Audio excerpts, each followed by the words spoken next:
നടൻ കൃഷ്ണകുമാറുടെ മകൾ ദിയ കൃഷ്ണയുടെ പുതിയ പോസ്റ്റാണ് ഇപ്പോൾ ആരാധകർ നെട്ടിച്ചിരിക്കുന്നത്. ദിയയുടെ പോസ്റ്റുകളെല്ലാം ഏറെ വൈറലാവാറുണ്ട്. എന്നാൽ ഇപ്പോൾ വൈറലായി മാറുന്നത് ദിയയുടെ വിവാഹ നിശ്ചയത്തിന്റെ വിശേഷം തന്നെയാണ്. റിംഗ് എക്സ്ചേഞ്ച് കഴിഞ്ഞു എന്ന് പറഞ്ഞിട്ടാണ് ദിയ കൃഷ്ണ എത്തിയിരിക്കുന്നത്. ഭാവി വരന്റെ കൈപ്പിടിച്ച് നിൽക്കുന്ന ഫോട്ടോയും സാമൂഹ്യ മാധ്യമങ്ങളിൽ ദിയ കൃഷ്ണ പങ്കുവച്ചിട്ടുണ്ട്. ഞാൻ എസ് പറഞ്ഞു എന്നാണ് ദിയ ചിത്രത്തിൽ നൽകിയ അടിക്കുറിപ്പ്. എന്നാൽ ആരുടെ കൈയാണ് പിടിച്ചിരിക്കുന്നതെന്നും ആരുമായാണ് പ്രണയത്തിലായതെന്നും ദിയ വെളിപ്പെടുത്തിയിട്ടില്ല. അതേസമയം ദിയയുടെ ആരാധകർ കമന്റിൽ ഊഹങ്ങൾ കുറിച്ചു തുടങ്ങിയിട്ടുണ്ട്.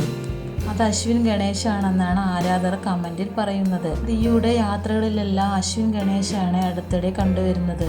ഇരുവരും തമ്മിൽ വർഷങ്ങളായി പരിചയമുണ്ട്. മുമ്പൊരു പ്രണയം പരാജയമായതിൻ്റെ വിവരം മറച്ചു വയ്ക്കാത്ത ആളാണ് ദിയ കൃഷ്ണ. അതിനുശേഷം അശ്വിനെ ദിയയുടെ കൂടെ കാണാൻ കഴിഞ്ഞതിലാണ്. അതുകൊണ്ട് തന്നെ ഊഹാപോഹങ്ങൾ ആരാധകർക്കിടയിൽ ആരംഭിച്ചിരുന്നു. ഇത് പ്രൊപ്പോസലാണോ അതോ വേറെ ഏതെങ്കിലും വീഡിയോ ആണോ എന്ന് അറിയാതെ ആരാധകർ കമന്റ് ചെയ്യുന്നുണ്ട്. ഇതെന്തായാലും ആരാധകർക്കുള്ള ചർച്ചയായിരിക്കുന്നു ദിയ കൃഷ്ണന്റെ റിംഗ് എക്സ്ചേഞ്ച് ഫോട്ടോസ്.